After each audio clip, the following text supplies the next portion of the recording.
Hello friends, how are you? I think you will be fine. आज आप लोगों का फिर से मेरे YouTube channel World Education Family में तहे दिल से स्वागत है। आज हम लोग फिर से ग्रामर का एक धमाका टॉपिक लेके आए हैं और वो टॉपिक है सब्जेक्ट तथा वर्ब के लिए एक धमाका रूल। सब्जेक्ट तथा वर्ब के लिए एक धमाका रूल, और ये रूल चाहे डीवीसी स्टूडेंट हो, चाहे सीबीएसई के स्टूडेंट हो, चाहे कंपटीशन तैयारी करने वाले स्टूडेंट हो, चाहे वो कोई भी क्लास के हो। इवन सीबीएसई के जो बच्चे होते हैं, चाहे वो 2 क्लास का ही हो, 3 क्लास का या 4 क्लास का या 5 क्लास का या बिहार बीटीबीसी का भी जो भी क्लास का स्टूडेंट हो, सबों के लिए ये रूल बहुत ही महत्वपूर्ण है, बहुत ही धमाका है। खास करके मैं 12 क्लास के स्टूडेंट को कहना चाहता हूँ कि इस रूल से रिलेटेड कम से कम 10 से 15 ऑब्जेक्टिव हमारे क्लास 12 में पूछते हैं। इसलिए 12 क्लास के स्टूडेंट जो बिहार बीटीबीसी कोर्स से रिलेटेड हैं, बिहार बोर्ड से रिलेटेड हैं, वे इस पर विशेष ध्यान देंगे, क्योंकि इससे 10 से 15 ऑब्जेक्टिव पूछते हैं। और जो सीबीएसई के स्टूडेंट हैं, सीबीएसई के बच्चों का, सीबीएसई के स्टूडेंट का बेसिक ग्रामर बहुत ही कमज़ोर होता है, इसलिए आप लोग भी विशेष ध्यान देंगे। और जो कंपटीशन का तैयारी कर रहे हैं, वे बच्चे भी, वे स्टूडेंट भी इस रूल पर विशेष ध्यान देंगे, क्योंकि इस रूल के बगैर ग्रामर आपका आगे बढ़ेगा ही नहीं। इसलिए इस रूल पर विशेष ध्यान या फोकस दीजिएगा, और मैं बड़ा प्यार से सिस्टमैटिक वे में आपको समझाने का प्रयास करूंगा। तो हम लोग एक झलक बोर्ड की तरफ चलते हैं और रूल से वाकिफ होते हैं, परिचय होते हैं, इंट्रोड्यूस होते हैं। ये नंबर में कह रहा है कि सिंगुलर सब्जेक्ट के साथ सिंगुलर वर्ब का प्रयोग होता है। सिंगुलर सब्जेक्ट के साथ सिंगुलर वर्ब का प्रयोग होता है, और प्लूरल सब्जेक्ट के साथ प्लूरल वर्ब का प्रयोग होता है, जिसको हम लोग शॉर्ट में कहते हैं एसएस, एसवी, पीएस, पीवी। यानी सिंगुलर सब्जेक्ट के साथ सिंगुलर वर्ब का प्रयोग होता है और प्लूरल सब्जेक्ट के साथ प्लूरल वर्ब का प्रयोग होता है। ये रूल में थोड़ा सा अपवाद है, इस रूल में थोड़ा सा अपवाद है। आई और यू के साथ ये रूल लागू नहीं होता है। अपवाद का अंग्रेजी होता है एक्सेप्शन, और एक्सेप्शन का अर्थ होता है जो रूल के उल्टा हो, विपरीत हो। तो आई और यू में ये रूल लागू नहीं होता है, और हम लोग आगे चर्चा करेंगे। तो इस रूल को समझने के लिए हम लोगों को सबसे पहले जानना होगा कि ग्रामर में कौन कौन वर्ब सिंगुलर हैं और कौन कौन वर्ब्स प्लूरल हैं, और कौन सिंगुलर सब्जेक्ट हैं और कौन प्लूरल सब्जेक्ट हैं। तो सिंगुलर सब्जेक्ट तथा प्लूरल सब्जेक्ट को लेकर तो कोई कन्फ्यूजन नहीं है, कोई उतना प्रॉब्लम नहीं है। जो एक होगा वो सिंगुलर होगा, सिंपल सी बात है, और जो एक से अधिक होगा वो प्लूरल होगा। 1 में जो भी होगा वो सिंगुलर होगा, और मैनी यानी बहुत में जो होगा वो प्लूरल होगा। तो सब्जेक्ट को लेके कोई कंफ्यूजन नहीं है, लेकिन ये जानना बहुत जरूरी है कि इंग्लिश ग्रामर में कौन कौन से वर्ब हैं जो सिंगुलर हैं और कौन कौन से वर्ब हैं जो प्लूरल हैं। तो हम लोग बड़ा सिस्टमेटिक वे में एक एक पॉइंट को समझते हैं। हम लोग पहले अपवाद को क्लियर करते हैं। आई एक सिंगुलर सब्जेक्ट है, लेकिन आई के साथ सिंगुलर और प्लूरल दोनों वर्ब का प्रयोग होता है, जो आप आगे एग्जाम्पल में देख लेंगे। यू सिंगुलर और प्लूरल दोनों सब्जेक्ट है, लेकिन दोनों कंडीशन में यू के साथ प्लूरल वर्ब का प्रयोग होता है। अब हम लोग क्लियर कर लेते हैं कि यू सिंगुलर और प्लूरल सब्जेक्ट कैसे है। जब यू का अर्थ तुम और आप होगा तो उस स्थिति में यू एक सिंगुलर सब्जेक्ट होगा, और जब उसी यू का अर्थ तुम लोग और आप लोग होगा तो उस कंडीशन में यू एक प्लूरल सब्जेक्ट होगा। अब हम लोग पॉइंट नंबर 3 में देखते हैं कि इंग्लिश ग्रामर में कौन कौन वर्ब सिंगुलर हैं। इज, वाज, हैज, डज और V5, ये पांचों वर्ब इंग्लिश ग्रामर में सिंगुलर वर्ब हैं। इज, वाज, डज और V5 इंग्लिश ग्रामर में सिंगुलर वर्ब्स हैं। उसके बाद हम लोग पॉइंट नंबर 4 में आते हैं। Are, were, have, do and V1 English grammar में प्लूरल वर्ब हैं। आर, वेयर, हैव, डू और V1 इंग्लिश ग्रामर में प्लूरल वर्ब हैं। 5 नंबर पॉइंट में जानते हैं कि वर्ब का मूल रूप प्लूरल होता है। वर्ब का मूल रूप यानी असली रूप जो V1 होता है वो प्लूरल होता है। और मूल वर्ब में जब हम लोग यस या ईएस जोड़ेंगे तो वो उल्टे सिंगुलर बनेगा। जैसे रीड प्लूरल वर्ब है और रीड्स सिंगुलर वर्ब है, आगे हम लोग एग्जाम्पल में भी देखेंगे। लेकिन इंग्लिश ग्रामर में कुछ वर्ब हैं जो ना ही सिंगुलर है और ना ही प्लूरल है, और वे वर्ब हैं did, had, V2, V3, V4 और total model auxiliary verbs. Total model auxiliary verbs 13 हैं और वो 2 कैटेगरीज में बांटा हुआ है। 10 मॉडल ऑक्सिलरी वर्ब हैं जो प्योर मॉडल ऑक्सिलरी वर्ब हैं, और वे हैं can, could, may, might, shall, should, will, would, must and ought to. ये 10 हैं और ये इंग्लिश ग्रामर में प्योर मॉडल ऑक्सिलरी वर्ब के अंतर्गत आते हैं। और 3 सेमी या मार्जिनल मॉडल ऑक्सिलरी वर्ब के रूप में आते हैं, और वे हैं need, dare and used to.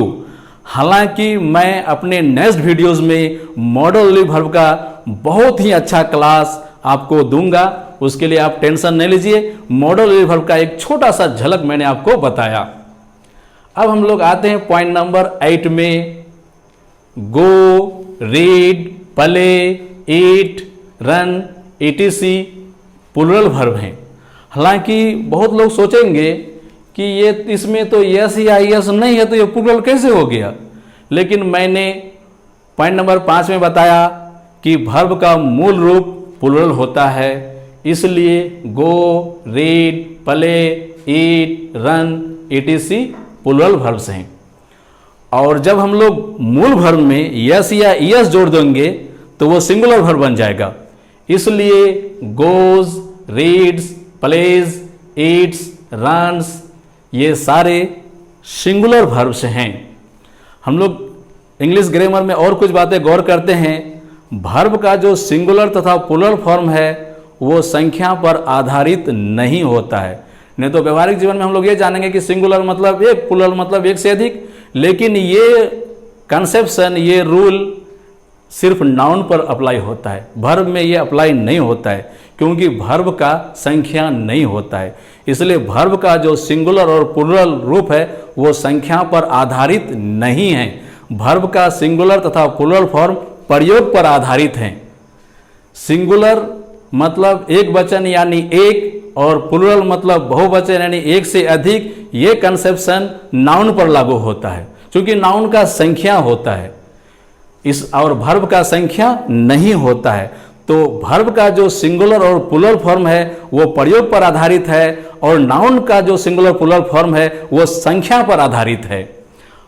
तो वर्ब का जो सिंगुलर और प्लूरल फॉर्म है जो प्रयोग पर आधारित है, और उस प्रयोग का सुपर धमाका नाम है यस यस, यस भी, पी एस, पी भी।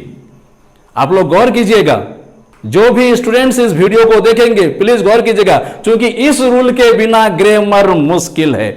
चाहे आप टेंस में जाइए, चाहे आप सिंटेंस में जाइए, नरेशन में जाइए, वॉइस में जाइए, स्पोकन में जाइए, पूरा ग्रामर में जाइए, इस रूल के बिना ग्रामर आगे नहीं बढ़ेगा। क्योंकि कोई भी सेंटेंस में 2 चीज होना ही है, सब्जेक्ट तथा वर्ब।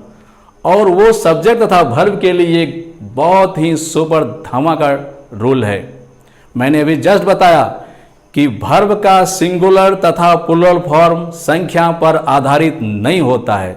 वर्ब का सिंगुलर तथा प्लूरल फॉर्म प्रयोग पर आधारित होता है, और उस प्रयोग का सुपर धमाका नाम है सिंगुलर सब्जेक्ट के साथ सिंगुलर वर्ब और प्लूरल सब्जेक्ट के साथ प्लूरल वर्ब, जिसको हम लोग शॉर्ट रूप में कहेंगे यस यस, यस भी, पी एस, पी भी। जो थोड़ा सा अपवाद है आई और यू के साथ, जो मैं आगे एग्जाम्पल में क्लियर कर दूंगा। तो हम लोग अब आते हैं एग्जाम्पल में।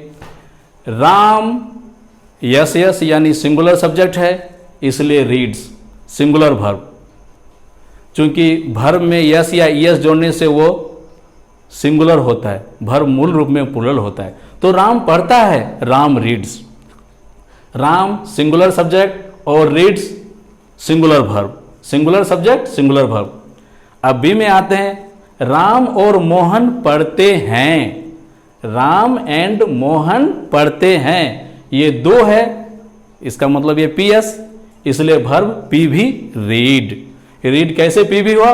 क्योंकि मैंने अभी जस्ट बताया भर्ब का मूल रूप प्लूरल होता है। हम लोग एग्जाम्पल 2 का ए में आते हैं, ही हैज ये कार। ही एक सिंगुलर भर्ब है। कैसे? क्योंकि ही का प्रयोग किसी सिंगुलर मैस्कुलिन के साथ प्रयोग किया जाता है, जैसे राम, ही। तो ही एक सिंगुलर सब्जेक्ट है, इसलिए उसके साथ सिंगुलर भर्ब हैज का प्रयोग किया गया है, ही हैज ये कार।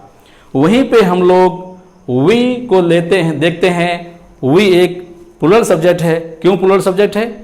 क्योंकि वी का अर्थ होता है हम लोग। जिस सेंटेंस में लोग, गण, जन सब रहेगा वो प्लूरल होगा। तो वी हैव ये कार, हम लोगों के पास एक कार है, वी प्लूरल सब्जेक्ट है, इसलिए हम लोग प्लूरल भर्ब हैव का प्रयोग किए हैं वी के साथ। अब हम लोग 3 नंबर में आते हैं।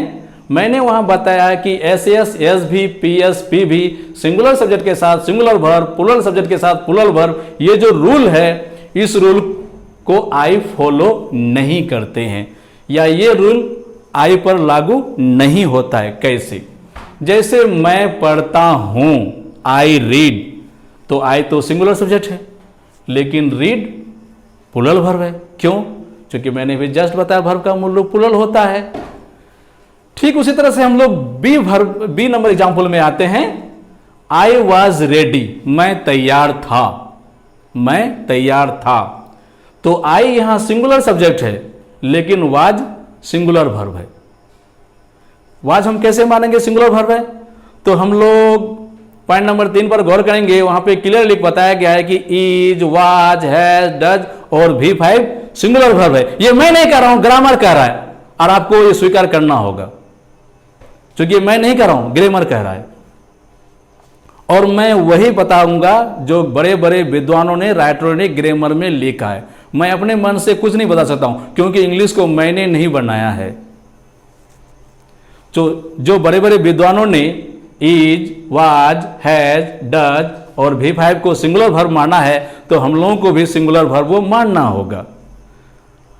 और आर, वेयर, हैव, डू और V1 को प्लूरल भर्ब मानना है, तो हम लोगों को भी मानना पड़ेगा। क्योंकि मैं इंग्लिश ग्रामर को अपने घर में नहीं बनाया हूं पहली बार, वो पहले से ही बनाया हुआ है। दुनिया में जितने भी टीचर इंग्लिश पढ़ाते हैं वो क्या कहता है कि ग्रामर को नहीं बनाया है पहली बार, वो सब बनाया हुआ है। केवल उनका समझाने का तर्ज और अंदाज अलग अलग होगा, लेकिन जो उनका फंडामेंटल कंसेप्शन है, जो रूल है, वो सब एक ही होगा।